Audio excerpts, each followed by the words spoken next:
May we know po the palace's statement sa or reaction sa resignation ni Mr. Zaldico as member ng House of Representatives.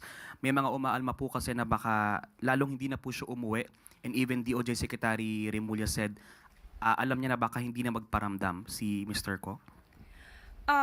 Sa pangyayari po iyan, kung nag-resign po siya, yan naman po ay kanyang kagustuhan. Walang makakapigil sa kanyang mga desisyon.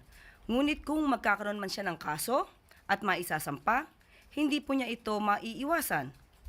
Hindi niya po ito matatakbuhan.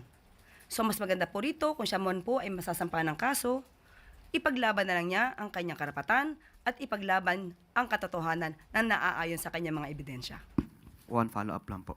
How important po ba si Mr. Zaldico dito po sa gitna po ng mga investigation sa flood control controversy? Kasi lumulutang po yung pangalan niya for the past week sa mga hearing in the Senate pati po sa House of Representatives. Kung nababanggit ng kanyang pangalan, definitely dapat niya po itong sagutin.